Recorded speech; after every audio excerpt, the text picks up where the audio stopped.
د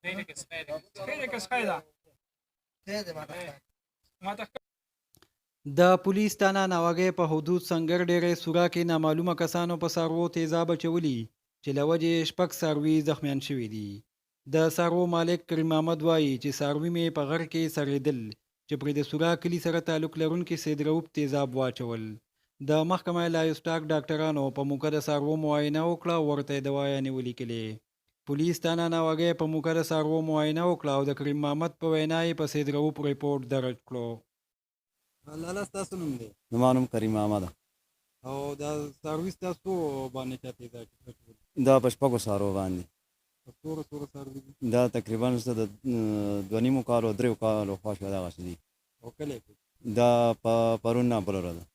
څنګه تاسو تړلي؟ دا جی موږ زه په خپله نه وم تللی وم پنډۍ ته، پلار مې تللی وه شاړي ته دواره.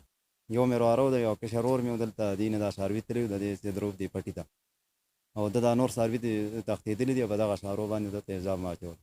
خو موږ په تیزابو لیدلی نه دي، خو ده پې دا تیزاب په دغه کوټې خوا ته پراته وو. بیا موږ ورته ټلیفون هم وکړو چې دا ظلم کړی دی، زما پټي ته راغلي دي، دغسې به ما کوله. تاسو ته بیا کله پته ولګېده؟ دا خو پرون سهار موږ پاڅېدو، موږ لاړو دغه کوټې ته، موږ دا خو یو هلته تړلي دي چې موږ لاړو نو په کوټه کې نه وو، یو کوټې مخې ته پراته وو. بیا موږ راوستو. دا خوب کې ټول دي؟ دا خوب کې ټول دي. او چا پې اچولي دي؟ دا سیدروب د کوم ځای؟ د سوره. او اوس په راپورټ خو دغه کړو؟ اوس پې راپورټ وکړو.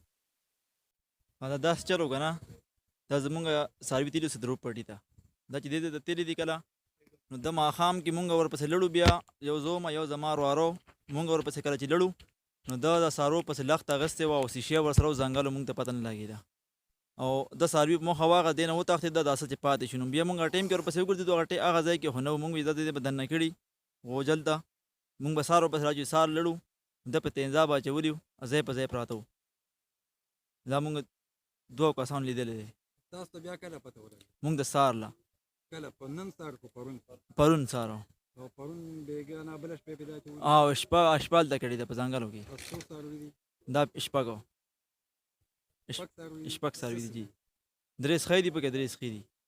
او دا هم په سیدروب باندې؟ او دا سیدروب پې اچولي دي، بلکل دا ده. د هغه پټي ته تللي؟ او هغه پټي ته هغې کوټې سره پراته وو، هغه مکمل هغه ځای چې کوم دی نو غوشان پکې کړي دي، هغه ځای پکې اوس هم دا کسې دی.